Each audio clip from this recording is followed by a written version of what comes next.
Last কয়েকদিন ধরে ভেন্ডির অনেকটা আইটেম বানাচ্ছি, একই টাইপের সবজি খেয়ে একদম বোর হয়ে গেছি। তো ভেন্ডির একটা অন্য রকমের সবজি আজকে বানাবো, যেটা কি আমি প্রথমবার বানাচ্ছি। খেয়েছি অনেকবার, ভালো লাগে, কিন্তু বানাচ্ছি প্রথমবার। ভেন্ডি দেখে নিশ্চয়ই বুঝতে পেরেছো যে ভেন্ডি রিলেটেডই কিছু একটা হবে। আর এইসব দেখে কি বুঝতে পারছো? যাই হোক, খুব বেশি সাসপেন্স না রেখে তোমাদেরকে বলেই দিচ্ছি। তো আজকে ভেন্ডিটা মশলা দিয়ে পুর দিয়ে ভাজা করব, যার জন্য ভেন্ডিগুলোকে এরকম গোটা গোটা রেখেছি আর এরকম মাঝখান থেকে এরকম স্লিট করে নিয়েছি। এরকম সবকটা ভেন্ডি তাই করেছি। আর ভেতরের মশলার জন্য আমি নিয়েছি হচ্ছে সর্ষে, পোস্ত আর লঙ্কা। আর এখানে একটু পেঁয়াজ আর টমেটো নিয়েছি, যেটা কি আমি প্রথমে একটু তেলে এগুলো ভেজে নেবো, ভেজে নিয়ে মশলাটা নিয়ে কষিয়ে নেবো। আর অফকোর্স তেলে আমি তো সর্ষের তেলটাই একটু প্রেফার করি, তাই সর্ষের তেল নেওয়া হয়েছে। তো এই হচ্ছে ইনগ্রেডিয়েন্ট। চলো আমি আগে মশলাটাকে গুঁড়িয়ে নিই, গুঁড়িয়ে নিয়ে তোমাদেরকে দেখাচ্ছি যে কীভাবে কী পদ্ধতিতে আমি করব। ঠিক আছে, চলো। এটা গরম হয়ে গেছে, এবার একটু সর্ষের তেল দিলাম, দিয়ে দিচ্ছি এবার পেঁয়াজ। পেঁয়াজটা একটু ফ্রাই হয়ে গেলে, মানে ফ্রাই করে ব্রাউন হলে আমি দেবো টমেটো।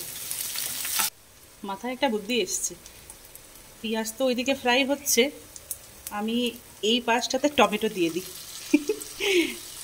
তারপরে পেঁয়াজটা একটু ব্রাউন হয়ে গেলে দুটোই মিশিয়ে দেবো। পেঁয়াজটা একটু ভাজা ভাজা টাইপের হয়ে গেছে, এবার মিক্স করে দিচ্ছি। আমি এই পর্যায়ে তো লঙ্কা দিচ্ছি না, কারণ মশলাতে অলরেডি লঙ্কা দেওয়া আছে। খুব বেশি ঝাল হয়ে গেলে আবার বাড়িতে খেতে অসুবিধা হবে। তো এটাকে এবার মিক্স করে নিলাম। আর এখন নুন হলুদটা দিয়ে দেবো। আগে দিলাম হলুদ, দিয়ে দিচ্ছি একটু নুন স্বাদ মতো, কারণ ভেন্ডিতে আবার নুনটা দিইনি, তো সেই জন্য একটু স্বাদ মতো নুন দিয়ে দিলাম। মশলাটা হয়ে গেলে একটু ছেঁকে তারপরে দরকার পড়লে আবার নুনটা দিয়ে দেবো। নুন একটু কম দেওয়া ভালো, দরকার পড়লে আর একটু এক্সট্রা নুন দেওয়া যায়, কিন্তু নুন বেশি হয়ে গেলে আবার খেতে খুব ঝামেলা।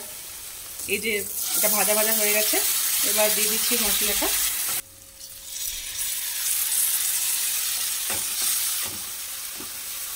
এবার পুরটা ভাজতে ভাজতে এরকম হয়েছে, আর একটু হলেই হয়ে যাবে। দেখো পুরটা এবার ঠান্ডা হয়ে গেছে, এবার চলে এসেছি পুরটাকে ভেন্ডির মধ্যে ভরে নেবো। তো ভেন্ডিগুলোতে আমি উপরে উপরে থেকে একটু নুন দিয়ে দিয়েছিলাম। এখন আমি কি করব, এই ভেন্ডিটা দিচ্ছি। এই ভেন্ডিতে আমি এটাকে এরকম আস্তে করে পুরটাকে ভেতরে দিয়ে আমি জাস্ট এটাকে সেম লেভেলের করে নিলাম। বেশি আবার মানে পুর যতটা দরকার ততটা দেবে, বেশি আবার দিলে না পুরটা বেরিয়ে আসবে ভাজার সময়। তো এই জিনিসটা একটু খেয়াল রাখবে যে পুরটা যতটা দরকার ততটাই দেবে। ব্যাস, এটা রেডি হয়ে গেল একটা। হ্যাঁ, এটা একটু চেপে ঢোকাচ্ছি, ব্যাস। এটা করি, আর এটা করে দেখাই। এ দেখো, এটা কাটার সময় এমনি দেখবে যে যেন একদিক থেকে, দেখো এদিকটা কাটা নেই, কিন্তু এই দিকটা এরমভাবে কেটেছি, পেটটা কেটে দিয়েছি।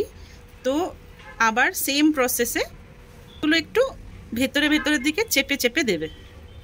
এটা এরকম করলাম, দেখো এটা একটু বেরিয়ে আসছে, তো এটাকে আমি সাইজ করে বের করে নিলাম, ব্যাস হয়ে গেল।